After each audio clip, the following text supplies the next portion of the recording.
No, I'm not done yet. Stop busting my balls. It's not easy, okay? Plus I don't see so well. It's freaking hot out here. You're the worst boss ever. Ignore the hater. This is a very cool bulkhead, if I keep it in frame, that I picked up off of Amazon. I'll give you the number. And you can kind of see what I've had to do here. I had to elongate some of the wires, and then we had to splice some, and then I'll show you how this works here in a second. But the idea is to get all this long enough that I can flip it back over and enter right somewhere right in there, maybe in the firewall, for a decent bulkhead connector.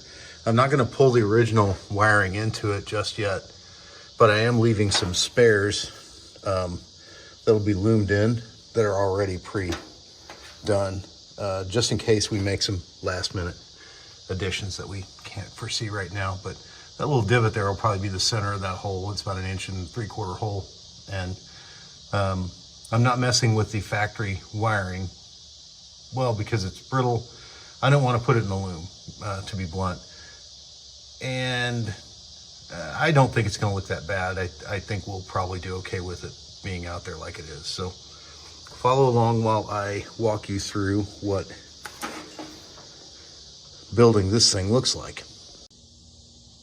So the bulkhead connector looks something like this. And you won't be able to see, let me get some decent light on that. You can see there are unpopulated slots. It comes completely unpopulated. So we'll get to that. You'll notice some of those pins are a little bigger than the other ones, and that is for a different gauge wire. Most of these are 18, I think, and those bigger ones are 16. So you can see that's the male end. This is the end that threads into the firewall, and you can see you just knock a hole about this size and then plug it in, screw this on, and then you've got your firewall connection.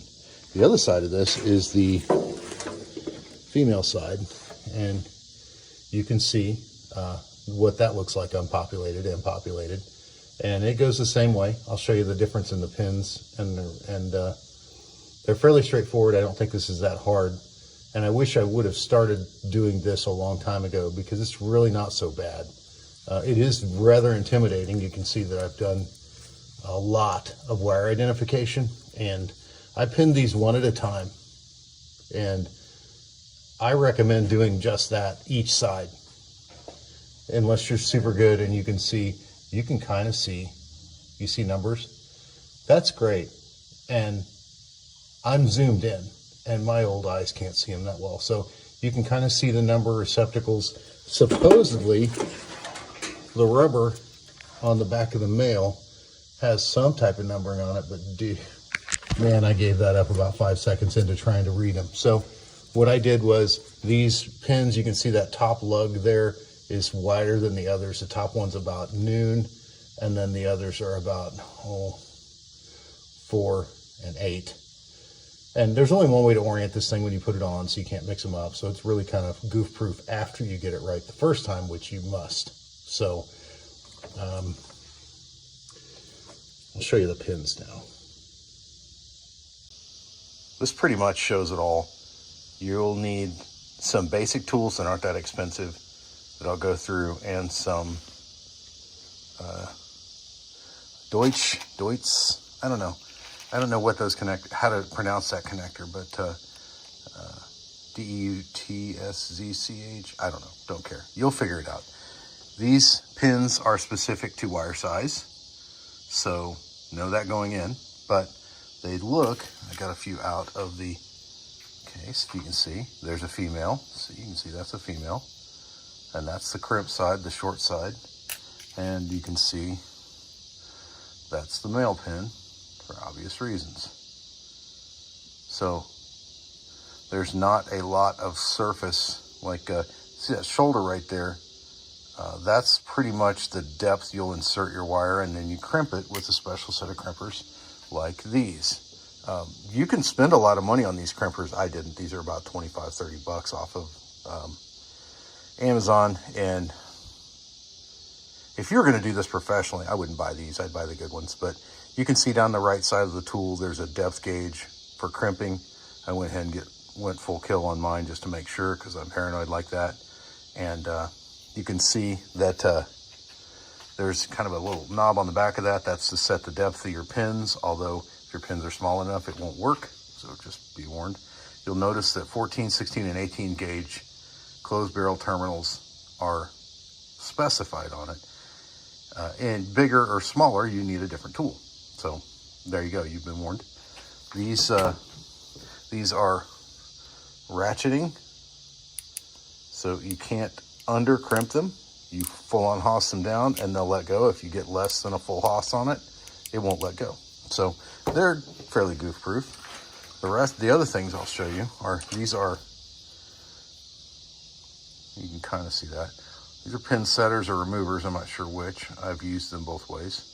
So this guy slides into the socket and releases them, or you can use it to ride that little shoulder I was showing you and shove them into the connector and lock it.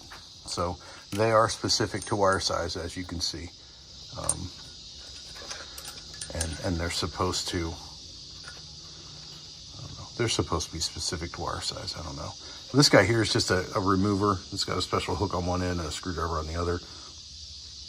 I recommend a good set of strippers, which I've had these forever. They're kind of worn out, but I'm still going to use them. They work pretty good. And a good set of clippers that'll make a nice sharp end on the edge, or on the end of the wire, so that you can you don't deform the wire a whole bunch, and I'll show you why that matters here in a second. I'm going to try and center this shot. Let's see how we do. I've got some 18 gauge wire here that we're going to make. Let's use yellow. I haven't used yellow yet. Got the 18 gauge primary wire here. I highly recommend good stuff. And whatever you see on Amazon, be careful what you buy. I didn't buy this on Amazon because some of the stuff, quite frankly, is pretty bad. So we're just going to make about a foot section of this for what we're doing.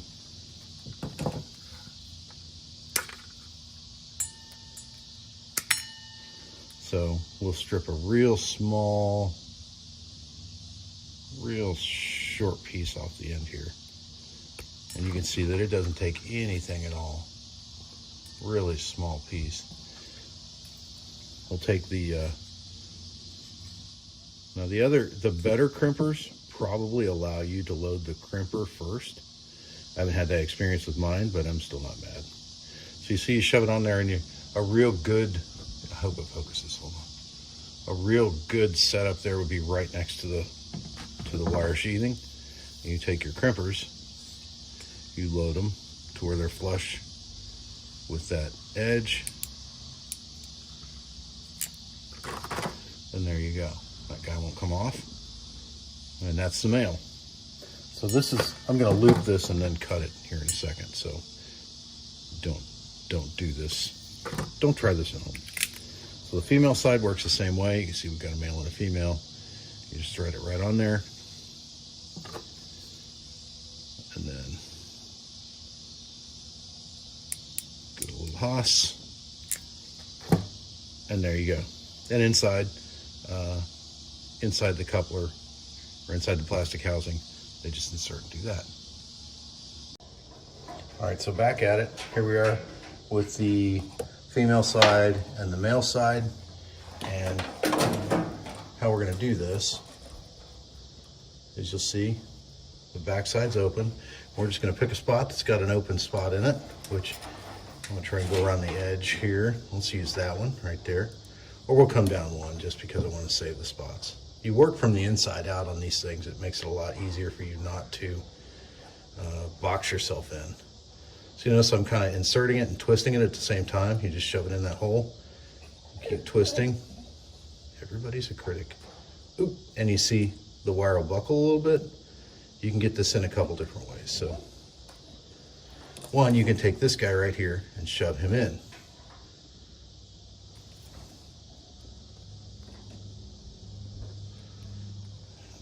Nobody wants to work. All right, yeah, it went through. The problem is after you get it in there, sometimes it wants to pull back out. So you have to hold the wire and look at the end here and twist the wire. There, okay, sorry, we weren't quite there. You see that poke through the hole there? See it moving up and down? All right, a couple different ways I can do that. My favorite way has been to take a smooth set of Kelly forceps, roach clips, whatever you want to call them,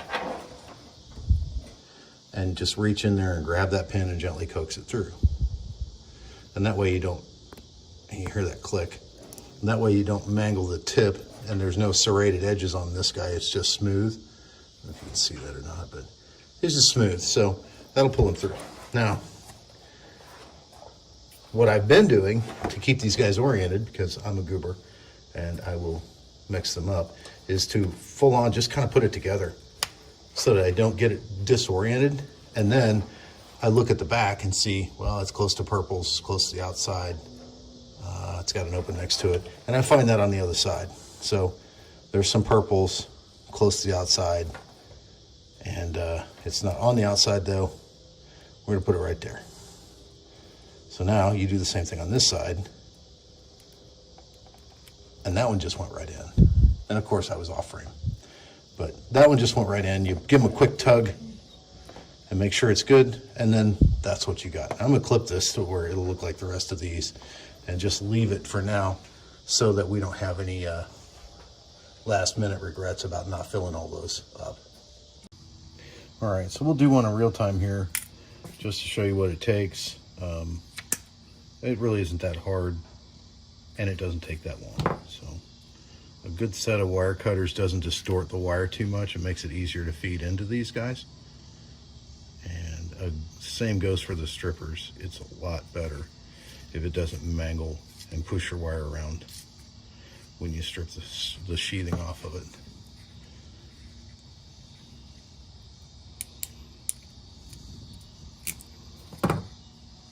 What?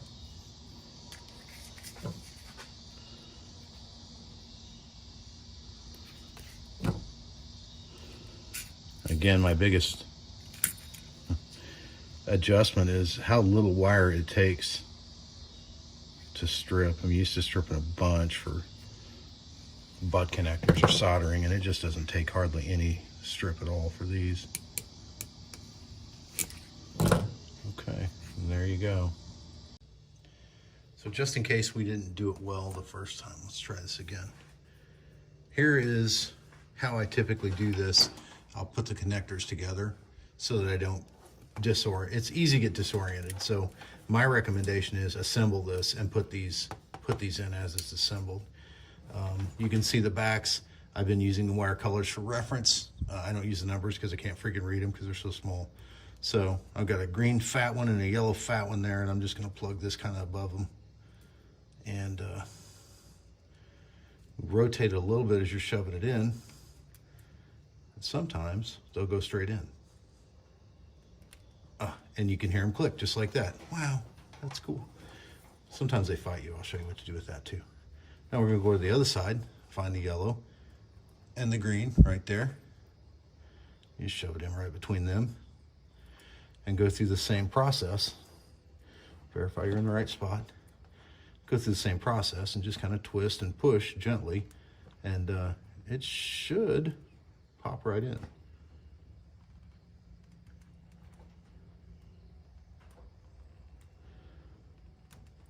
And you can feel it. You didn't hear that one, but you can feel it. And then you double check and you give it a tug just to make sure. And there you go. That's all there is to it. I'll cut that and we'll loom it, but there you go. All right, in the event that one of these fights you, you have a different option. That's where this guy comes in. And you can see, based on wire size and based on how that guy is shaped, which think that's going to focus well, but you can kind of see how it's U-shaped. This guy sits right in there, and that little collar allows it to push straight in. So I can use this and help it find its home, like so. So we'll find our open spot. There's one between yellow and, I don't know, I think blue. Good thing I'm not colorblind. This would suck. Nothing personal to colorblind folks, but see, I'm using this to shove it in, and then you just walk it back out. Now, these have been going in fairly well, so I don't think I'll need it on this one, but sometimes they're stubborn and they fight you. There, that one just clicked right in. So that's how you do the ones that fight you, is you use this little tool and shove it. So we'll finish the other one. Next to yellow and above green. Next to yellow and above green.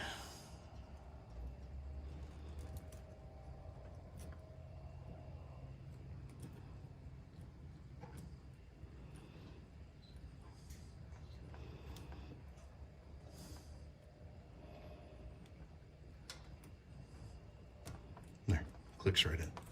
Ta-da!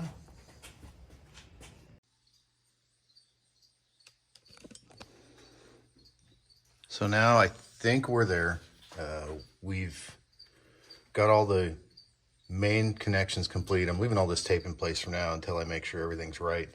I've added about 6 or so wires already set up, barrel crimp soldered connections on the inside. They're not being used, but inside you won't have a lot of room. On the outside, I'll probably leave them bare and loom them in.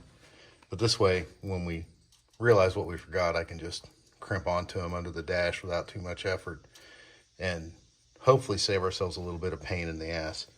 The rest of this, I've got the drill set up. We're going to knock a hole in Kevin's firewall, which normally I don't enjoy, but today I think I'll enjoy this.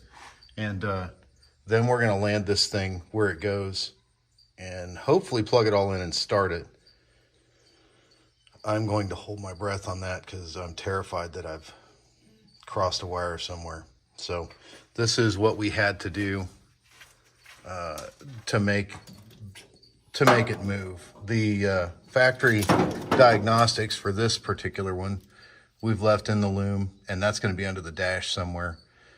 And I don't know where it's going to land yet, but at least it'll be accessible, so you can still use it to diagnose whatever's going on.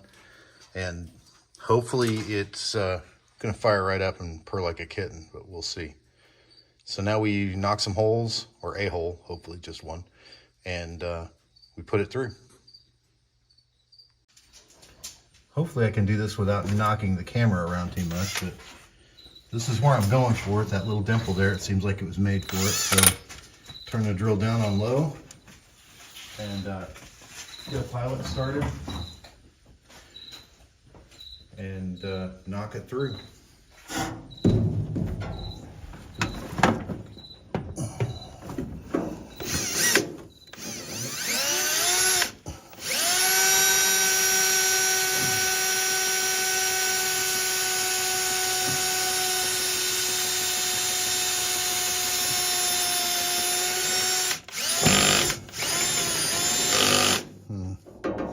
Probably need to turn that up here.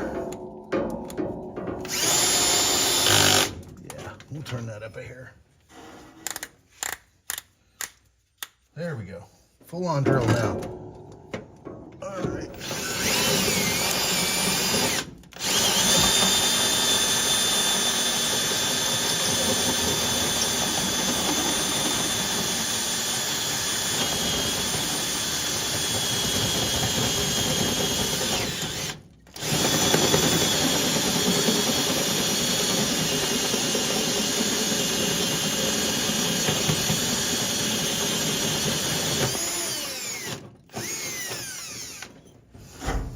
Look, I don't think I even hit a wire. Happy. This moved a little bit. Sorry about that. But there it is. Let's see if I can access that from the inside and poke this guy through and see what we come up with.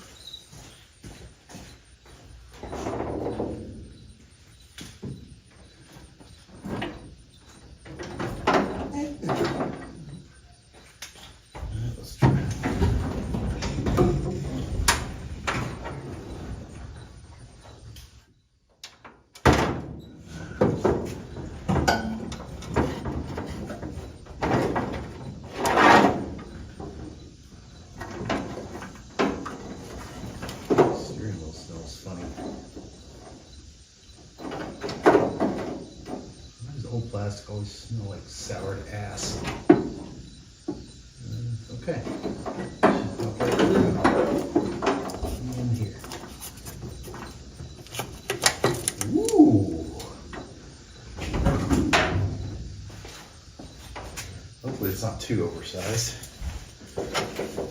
No, I think that'll work. Cool. Now we'll slip a nut on it.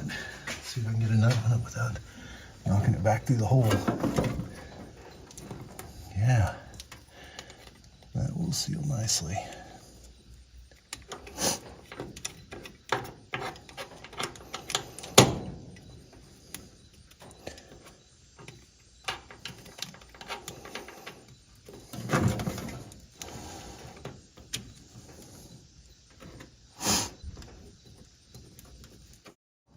We're not gonna super tight that down right now, but there it is. And now plug this in.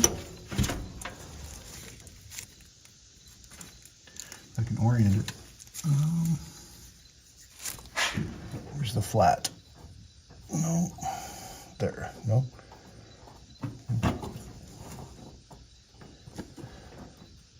I'm gonna need more light. All right, so I take my big lug, it's right up here at the top, and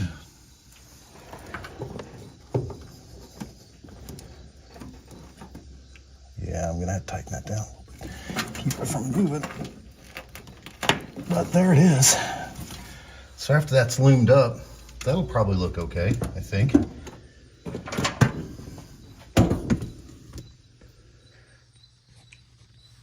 It's gonna have to be hidden a bit because, you know, we'll go in and see what the inside looks like.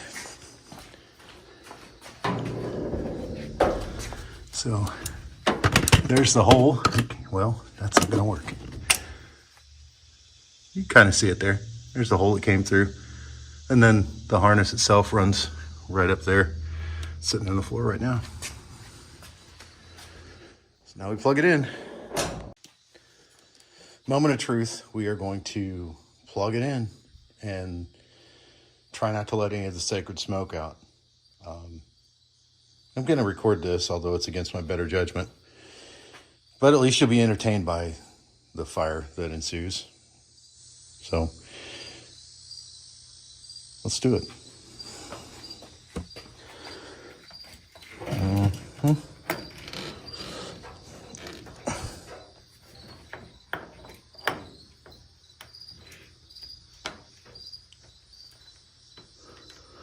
Anything yet?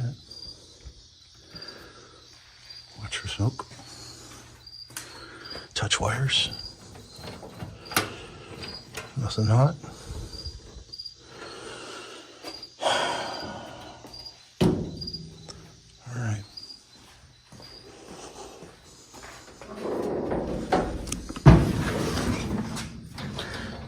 Neutral.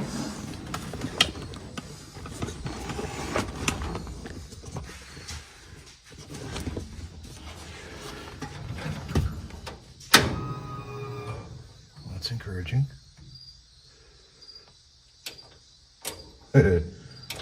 That's not encouraging.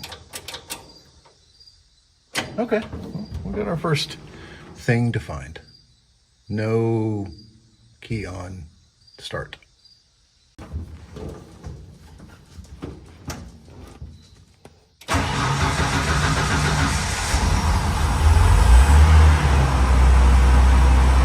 Holy shit.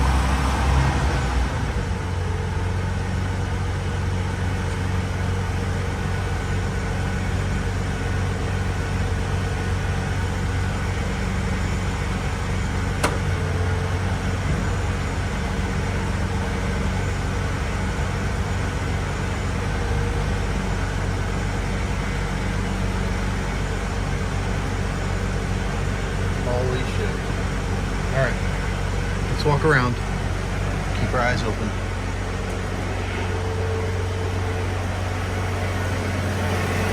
Look for smoke.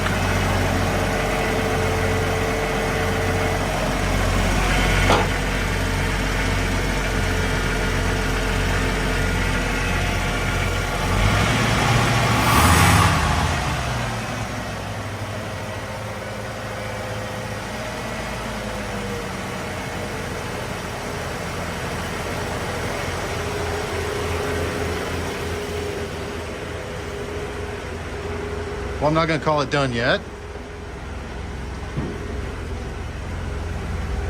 But we are a lot freaking closer than we used to be.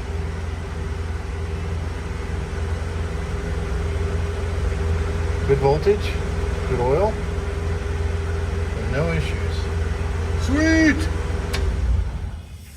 Oh, that's so exciting. All right, let's see. Nope.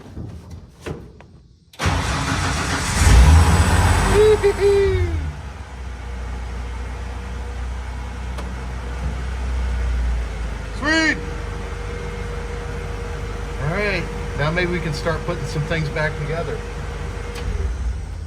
This guy here, the idea is that it's going to live up here somewhere, and it's going to be accessible.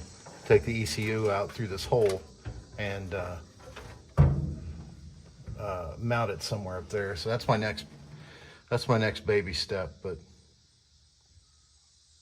serious progress. Super excited.